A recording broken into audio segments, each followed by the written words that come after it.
Exams daily YouTube சேனலுக்கு அனைவரையும் வரவேற்கிறோம். Tamil Nadu pollution control board assistant engineer environmental scientist 224 பணியிடங்களுக்கான அறிவிப்பு வந்திருக்கு. இன்னைக்கு எப்படி இதுக்கு அப்ளை பண்ணுறது அப்படின்றத பார்ப்போம். மொத்த பணியிடங்கள் பார்த்தீங்க அப்படின்னா 224. பணியின் பெயர் assistant engineer environmental scientist, junior assistant மற்றும் டைப்பிஸ்ட். நம்ம எக்ஸாம்ஸ் டெய்லி சைட்டில் கீழே வந்தீங்க அப்படின்னா முக்கிய நாட்கள் கொடுத்துருப்பாங்க. ஆன்லைனில் விண்ணப்பிக்க வேண்டிய தொடக்க நாள் பார்த்தீங்க அப்படின்னா 25/3/2019. ஆன்லைனில் விண்ணப்பிக்க வேண்டிய கடைசி நாள் 23/4/2019. முக்கிய இணைப்புகள் கொடுத்துருக்காங்க. அதிகாரப்பூர்வ அறிவிப்பு, அஃபிஷியல் நோட்டிஃபிகேஷன் வேணும்னா இங்கே கிளிக் பண்ணி டவுன்லோட் பண்ணிக்கோங்க. அஃபிஷியல் வெப்சைட் பார்க்கணும் அப்படின்னா இந்த லிங்கை கிளிக் பண்ணுங்கள். அப்ளை ஆன்லைன், அதுக்கு இந்த லிங்கை கிளிக் பண்ணீங்க அப்படின்னா அந்த பேஜ் ஓப்பன் ஆகும். தமிழ்நாடு பொல்யூஷன் கண்ட்ரோல் போர்டோட அஃபிஷியல் வெப்சைட் இது. இதில் கீழே வந்தீங்க அப்படின்னா டைரக்ட் ரெக்ரூட்மெண்ட் 2019 அப்படின்னு இருக்கும். இதை கிளிக் பண்ணீங்க அப்படின்னா அப்ளை பண்ணுற பேஜ் ஓப்பன் ஆகும். இதில் பார்த்தீங்க அப்படின்னா ஸ்டார்டிங் டேட், எண்ட் டேட் கொடுத்துருக்காங்க. ஹால் டிக்கெட், அட்மிட் கார்டு மற்றும் என்னைக்கு எக்ஸாம் அப்படின்ற டேட் விரைவில் அறிவிக்கப்படும் அப்படின்னு சொல்லியிருக்காங்க. ஆல்ரெடி லாகின் ஐடி இருந்துச்சு அப்படின்னா லாகின் கிளிக் பண்ணுங்கள். புதுசாக கிரியேட் பண்ணுறீங்க அப்படின்னா ரெஜிஸ்ட்ரேஷன், இதை கிளிக் பண்ணுங்கள். இதில் கேண்டிடேட்டுக்கான இன்ஸ்ட்ரக்ஷன்ஸ் எல்லாம் கொடுத்துருக்காங்க. எந்தெந்த போஸ்ட்டில் எவ்வளோ வேக்கன்சி, சேல்ரி, வேக்கன்சி எல்லாமே கொடுத்துருக்காங்க. எல்லாத்தையும் கம்ப்ளீட்டாக ரீட் பண்ணிட்டு என்னென்ன டீட்டெயில்ஸ் வேணுன்றதை எடுத்து ரெடியாக வச்சுக்கோங்க. கீழே வந்தீங்க அப்படின்னா கடைசியில் I have read and understood அப்படின்னு ஒரு டிக் பட்டன் இருக்கும். அதை கிளிக் பண்ணிட்டு கண்டினியூ கொடுங்க. அடுத்தது ரெஜிஸ்ட்ரேஷன் பேஜ் ஓப்பன் ஆயிரும். எந்த போஸ்ட்டுக்கு நீங்கள் அப்ளை பண்ணுறீங்கன்றதை செலக்ட் பண்ணிக்கோங்க. ஜூனியர் அசிஸ்டண்ட்டா, அசிஸ்டன்ட் இன்ஜினியருக்கா, என்விரான்மெண்டல் சயின்டிஸ்ட்டுக்கா, டைப்பிஸ்ட்டுக்கான்றதை நீங்கள் போஸ்ட் செலக்ட் பண்ணிக்கோங்க. குவாலிஃபிகேஷன் கொடுத்துருப்பாங்க, அதை பார்த்து கரெக்டாக போஸ்ட்டை செலக்ட் பண்ணுங்கள். அடுத்தது அப்ளிகண்ட் நேம், இனிஷியல், ஸ்கூல் சர்டிஃபிகேட்டில் இருக்க மாதிரி கரெக்டாக நேம் அண்ட் இனிஷியலை பார்த்து என்ட்ரு பண்ணுங்கள். அடுத்தது ஃபாதர்ஸ் நேம்.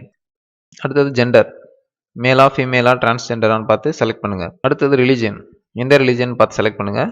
அடுத்தது நேமை சேஞ்ச் பண்ணி கெசட்டில் பதிஞ்சிருக்கீங்களா அப்படின்னு கேட்டிருக்காங்க. நேமை சேஞ்ச் பண்ணது இல்லை அப்படின்னா நோ கொடுத்துருங்க. அடுத்தது ஃபிசிக்கலி ஹேண்டிகேப் அந்த மாதிரி ஏதாவது கேட்டகரி இருந்துச்சு அப்படின்னா எஸ் கொடுங்க. அப்படி இல்லை அப்படின்னா நோ கொடுத்துருங்க. அடுத்தது நேஷ்னாலிட்டி, இந்தியன் செலக்ட் பண்ணிக்கோங்க. டிசபிலிட்டி 40% இருந்துச்சு அப்படின்னா எஸ் கொடுங்க, அப்படி இல்லைன்னா நோ கொடுத்துருங்க. கம்யூனிட்டி சர்டிஃபிகேட், தமிழ்நாடு கவர்மெண்டால் கொடுக்கப்பட்ட ஜாதி சான்றிதழ் இருந்துச்சு அப்படின்னா எஸ் கொடுத்துருங்க. எஸ் கொடுத்துட்டு என்ன கம்யூனிட்டி அப்படின்றத செலக்ட் பண்ணிடுங்க. அடுத்தது டேட் ஆஃப் பர்த், இந்த கேலண்டரில் கிளிக் பண்ணி செலக்ட் பண்ணுங்கள். உங்கள் இமெயில் ஐடி என்ட்ரு பண்ணிட்டு சென்ட் இமெயில் ஓடிபின்னு கொடுத்தீங்கன்னா உங்கள் இமெயிலுக்கு ஓடிபி வந்துடும். பார்த்தீங்கன்னா 2 மினிட்ஸ்க்குள்ளே அந்த ஓடிபியை நீங்கள் கரெக்டாக என்ட்ரு பண்ணணும். உங்கள் இமெயிலுக்கு வந்த ஓடிபியை என்ட்ரு பண்ணிடுங்க. அடுத்தது உங்கள் மொபைல் நம்பர் கொடுத்துட்டு சென்ட் மொபைல் ஓடிபி கொடுத்தீங்க அப்படின்னா உங்களுக்கு ஓடிபி வந்துடும். அதுவும் பார்த்தீங்க அப்படின்னா 2 மினிட்ஸ்க்குள்ளே அந்த ஓடிபியை என்ட்ரு பண்ணணும். என்ட்ரு பண்ணிட்டு கீழே கொடுத்துருக்க அந்த கேப்சாவை கரெக்டாக பார்த்து டைப் பண்ணுங்கள். டைப் பண்ணிட்டு சப்மிட் கொடுத்துட்டீங்க அப்படின்னா அடுத்த பேஜ் ஓப்பன் ஆகும். ரெஜிஸ்ட்ரேஷன் கன்ஃபர்மேஷன், உங்கள் யூசர் ஐடியும் பாஸ்வேர்டையும் நோட் பண்ணி வச்சுக்கோங்க. அது ஃபர்தராக லாகின் பண்ணுறதுக்கு ஹெல்ப்ஃபுல்லாக இருக்கும். உங்கள் யூசர் ஐடியும் பாஸ்வேர்டையும் என்ட்ரு பண்ணி சைன்இன் கொடுங்க. உள்ளே போனோடனே உங்கள் பாஸ்வேர்டை சேஞ்ச் பண்ண சொல்லி கேட்பாங்க. ஆல்ரெடி நீங்கள் நோட் பண்ணி வச்ச பாஸ்வேர்டை போட்டு நியூ பாஸ்வேர்டு 2 டைம் டைப் பண்ணி சேஞ்ச் பாஸ்வேர்டு கொடுத்துட்டீங்க அப்படின்னா பாஸ்வேர்டு சேஞ்ச் ஆயிரும். பாஸ்வேர்ட் பாலிசி கீழே கொடுத்துருக்காங்க, அதுக்கேற்ற மாதிரி கரெக்டாக பார்த்து கொடுங்க, அப்போ தான் சேஞ்ச் ஆகும். பாஸ்வேர்டு சேஞ்ச் ஆயிடுச்சு அப்படின்னா your password has been change சக்ஸஸ்ஃபுல்லின்னு வரும். ஓகே கொடுத்துட்டீங்க அப்படின்னா அடுத்த பேஜ் ஓப்பன் ஆயிரும். அகைன் பார்த்தீங்கன்னா அந்த இன்ஸ்ட்ரக்ஷன் பேஜுக்கு வந்துடும். அதில் கீழே வந்தீங்க அப்படின்னா கண்டினியூ பட்டன் இருக்கும், அதை கிளிக் பண்ணிங்க அப்படின்னா அடுத்த பேஜ் ஓப்பன் ஆகும். அதில் உங்கள் பர்சனல் டீட்டெயில்ஸ்லாம் கொடுங்க. எந்த ஐடி ப்ரூஃப் வச்சுருக்கீங்க அப்படின்னு கேட்டிருக்காங்க. Aadhaar card, driving licence, pan card, passport, voter ID எதுனாலும் கொடுத்துக்கலாம். ஆதார் கார்டு வச்சுருந்தீங்க அப்படின்னா ஆதார் கார்டு கொடுத்துட்டு அதோட நம்பரை என்ட்ரு பண்ணுங்கள். என்ட்ரு பண்ணிட்டு இன்னொரு ஐடி ப்ரூஃப் இருக்குது அப்படின்னு நினச்சிங்கன்னா கொடுக்கணும்னா கொடுக்கலாம், கம்பல்சரி கிடையாது. ஆனால் ஒரு ஐடி ப்ரூஃபாவது மஸ்ட் சப்மிட் பண்ணணும். மதர் டங், உங்கள் தாய்மொழி எதுன்னு செலக்ட் பண்ணிக்கோங்க. அதாவது தமிழ் மீடியத்தில் படிச்சிருக்கீங்களா அப்படின்னு கேட்டிருக்காங்க. தமிழ் மீடியம் அப்படின்னா எஸ் கொடுங்க, அப்படி இல்லைன்னா நோ கொடுத்துருங்க. Already state or central government ஜாபில் இருந்தீங்க அப்படின்னா எஸ் கொடுங்க, அப்படி இல்லைன்னா நோ கொடுத்துருங்க. அடுத்தது உங்கள் பெர்மனன்ட் அட்ரஸ் என்ட்ரு பண்ணிட்டு எந்த ஸ்டேட் அப்படின்னு செலக்ட் பண்ணிக்கோங்க. கான்டாக்ட் அட்ரஸும் மேலே கொடுத்துருக்க அட்ரஸும் ஒரே இது அப்படின்னா சேம் ஆஸ் பெர்மனன்ட் அட்ரஸ் அப்படின்னு கொடுத்துருங்க. கொடுத்துட்டு ப்ரிஃபரன்ஸ் கேட்டிருக்காங்க, எந்த சிட்டியில் எக்ஸாம் எழுதணும்னு. அதில் 3 சிட்டி செலக்ட் பண்ணிக்கோங்க, உங்களுக்கு பக்கத்தில் இருக்கதா. சேவ் அண்ட் கண்டினியூ கொடுத்துட்டீங்க அப்படின்னா அதில் ப்ரிஃபர் செலெக்ஷன் எக்ஸாம் சிட்டி, இது பார்த்தீங்க அப்படின்னா 1 டைம் சப்மிட் பண்ணிட்டோம் அப்படின்னா சேஞ்ச் பண்ண முடியாது. ஓகே அப்படின்னா ஓகே கொடுத்துருங்க. அடுத்தது எஜுகேஷன் டீட்டெயில்ஸ் கேட்பாங்க, அதை ஃபில் பண்ணணும்.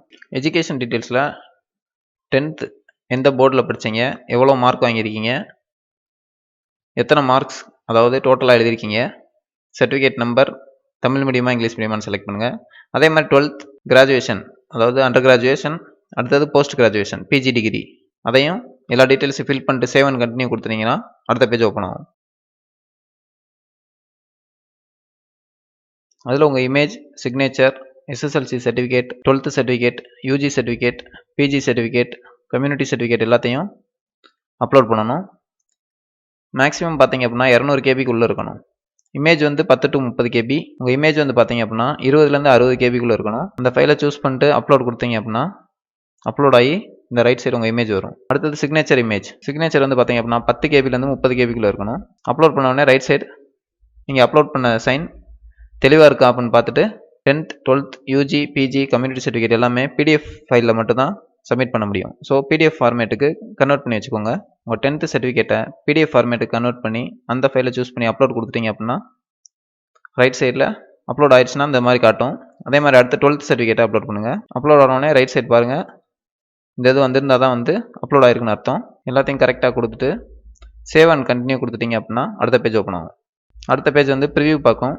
நீங்கள் அப்ளை பண்ண எல்லா டீட்டெயில்ஸும் கரெக்டாக இருக்கான்னு வெரிஃபை பண்ணிட்டு இங்கே கீழே டிக்ளரேஷன் ஃபார்ம் இருக்கும், அதை கிளிக் பண்ணிட்டு ப்ரொசீட் டு பேமெண்ட் கொடுத்துட்டீங்க அப்படின்னா ஃபைனல் கன்ஃபர்மேஷன் கொடுத்துட்டோம் அப்படின்னோம்னா வேறு ஃபர்தராக மாடிஃபிகேஷன் எதுவும் பண்ண முடியாது.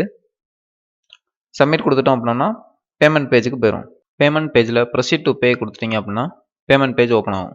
கிரெடிட் கார்டு, டெபிட் கார்டு வச்சுருந்தீங்க அப்படின்னா அது மூலமாக பே பண்ணலாம், நெட் பேங்கிங் மூலமாக பே பண்ணிக்கலாம். அப்படி இல்லைனா கேஷ் கார்டு, வாலெட் வச்சுருந்தீங்க அப்படின்னா அது மூலமாக பே பண்ணிக்கலாம். உங்கள் கார்டு டீட்டெயில்ஸை கொடுத்துட்டு பேனோவை கொடுத்துட்டீங்க அப்படின்னா உங்களுக்கு எக்ஸாமுக்கு அப்ளை ஆயிரும். நீங்கள் பார்த்த இந்த வீடியோ உங்களுக்கு யூஸ்ஃபுல்லாக இருக்கும்னு நம்புகிறோம். இது மாதிரி உங்களுக்கு யூஸ்ஃபுல்லான வீடியோ தொடர்ந்து அப்லோட் பண்ண இருக்கோம்.